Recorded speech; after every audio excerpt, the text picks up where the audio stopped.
అధికారంలోకి వచ్చాయంటారా? లేదు వాళ్ళు చేసిన అభివృద్ధి తీసుకొచ్చిందా? ప్రజల అభివృద్ధిని చూసారా? లేదంటే ఈ సెంటిమెంట్లకి పడిపోయారా? హిందుత్వ కావచ్చు, లేదంటే ఇతరత్ర ఉన్నటువంటి కావచ్చు, వీటికి పడిపోయి అధికారాన్ని ఇచ్చారంటారా? సార్ అందరికీ నమస్కారం. బేసిక్గా ఈ ఎన్నికల్లో ఖచ్చితంగా తులసిరెడ్డి గారు అన్నట్టు సమన్యాయం అనలేను, కానీ రెండు పార్టీలు సంతృప్తికరమైనటువంటి ఫలితాలుగా ఉంటాయి. ఎందుకంటే ఛత్తీస్గఢ్లో కాంగ్రెస్ గెలవడం, ప్రియాంక గాంధీ గారు మంచి మెజారిటీతో కేరళలో గెలవడం వాళ్ళకి సంతోషించే అంశం. రెండోది బీజేపీ కూడా మహారాష్ట్ర పెద్ద రాష్ట్రం కాబట్టి పైపెచ్చు బీజేపీ ఇంకా ఎక్కువ సంతోషిస్తుంది. కారణం ఏంటంటే బీజేపీ మొన్న ఎన్నికల్లో ఉల్టా ఫలితాలు చూసింది. దాదాపు 30 సీట్లు కోల్పోయింది 48లో, కాబట్టి ఎంపీ ఎలక్షన్ లో. అలాంటిది దానికి భిన్నంగా రివర్స్ ఫలితాలు వచ్చేసినాయి. సహజంగా బీజేపీ కొంత ఉత్సాహాన్ని ఇచ్చే అంశంగానే ఉంటుంది. దీన్ని స్థూలంగా నేను గమనించిన పాయింట్ ఏంటంటే, భారతీయ జనతా పార్టీ మహారాష్ట్రలో గెలుపులో ఒక కీలకమైనటువంటి పరిశీలన కాంగ్రెస్ పార్టీ చేసుకోవాలి, ప్రాంతీయ పార్టీలు కూడా చేసుకోవాలి. ప్రధానంగా కాంగ్రెస్ కూటమిలో వచ్చిన ఒక పెద్ద బలహీనత ఏంటి? శివసేన రెండయింది, వాళ్ళ కూటమిలో ఉన్న ఒక ఇంపార్టెంట్ పార్టీ. ఇంకో పక్క ఎన్సీపీ రెండయింది. కానీ బీజేపీకి ఏమైంది? తన ప్రత్యర్థి 2 ముక్కలైంది. ఆ 2 ముక్కలు సరాసరి తనతో కలిసింది. కాబట్టి ఇది బీజేపీ ఖచ్చితంగా అడ్వాంటేజ్ గా ఉంటుంది. బహుశా ఇది జరగకుండా ఉంటే, శివసేన ఐక్యంగా ఉండి ఎన్సీపీ ఐక్యంగా ఉంటే ఇట్లాంటి ఫలితాలు వచ్చిండేవి కావు అనేది మరొకసారి రుజువు అవుతుంది. అంటే ఎన్నికల్లో ఇవి కూడా పనిచేస్తున్నాయి. అంటే కేవలం బీజేపీకి అనుకూలం వ్యతిరేకం అనేది కాకుండా ఈ చీలికలు పేలికలు కూడా ఒక ఇంపార్టెంట్ రోల్ పోషిస్తున్నాయి.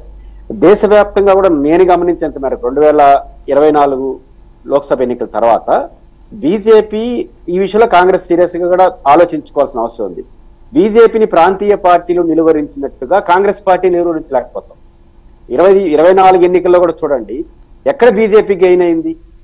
ఎక్కడైతే బీజేపీకి డైరెక్ట్ కాంగ్రెస్ అపోజిషన్ ఉందో,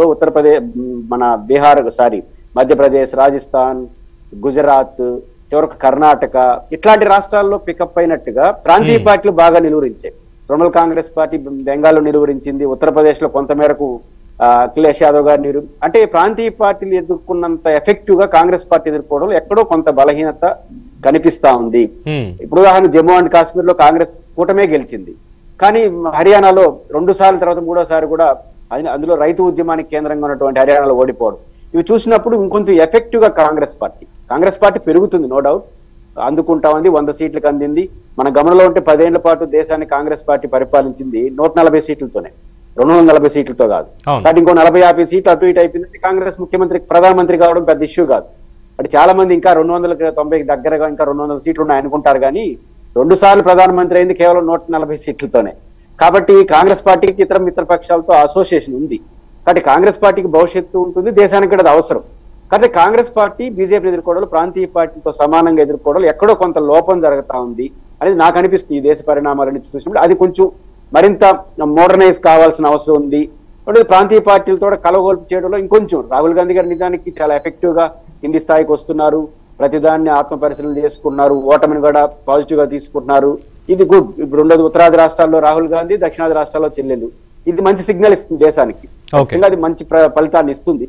ఇందిరాగాంధీ గారి వారసులుగా ఖచ్చితంగా కాంగ్రెస్ పార్టీ ఇంకొన్ని ఈ లోపాలు కూడా గమనించుకొని, నేను అనుకుంటుంది మహారాష్ట్రలో ఓటమి ఖచ్చితంగా ఈ కూటమి యొక్క బలహీనత, అది కాంగ్రెస్ పార్టీ సృష్టించిన బలహీనత కాకపోవచ్చు.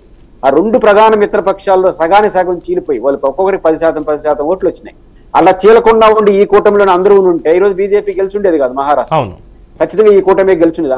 ఎన్సీపీ శివసేనలో చీలిక రాకుండా ఉండేది కాదు. కాబట్టి ఈ కూటమిలో చీలిక రాకుండా కాంగ్రెస్ మరింత ఎఫెక్టివ్ గా రాజకీయాలు చేయగలిగితే భవిష్యత్తులో రాబోయే ఎన్నికల్లో కాంగ్రెస్ నాయకత్వంలోని ఇండియా కూటమికి పవర్ వచ్చే అవకాశాలు ఉన్నాయనే సిగ్నిఫికెన్స్ కూడా ఉంటుంది. అట్ ద సేమ్ టైం ఈ మార్పులన్నీ చేసుకోకుండా ఎఫెక్టివ్ చేయకపోతే మిస్ అయ్యే అవకాశం ఉందన్న హెచ్చరిక కూడా ఈ ఎన్నికల నుంచి తీసుకోవాల్సి వస్తుందేమో అనిపిస్తుంది. ఓకే, దిలీప్ ఆచార్య, Bharatiya Janata party spokes person. నమస్కారం సార్. సో ఫస్ట్ 2 రాష్ట్రాల్లో జరిగిన ఎన్నికలే, మహారాష్ట్ర, జార్ఖండ్, మిగతా ఉప ఎన్నికలకు సంబంధించి తర్వాత మాట్లాడుకుందాం. ఈ రెండింటి మీద మీ ఫస్ట్ కామెంట్ ఏంటంటే, ఈ ఎన్నికల సరళి చూశారు, కౌంటింగ్ ఏ విధంగా జరిగిందో చూశారు, ఈ రెండిట్లో అధికారం ఎవరికెవరికి వచ్చింది మళ్ళీ అంటే 2 చోట్ల అధికార పార్టీ వాళ్ళకి మాత్రమే వచ్చింది, అధికారంలో ఉన్నటువంటి వాళ్ళకి మాత్రమే వచ్చింది ఈసారి. సో దీన్ని మీరు ఎలా తీసుకుంటున్నారు? ముందుగా బీఆర్కే న్యూస్ ప్రేక్షకులకి అదే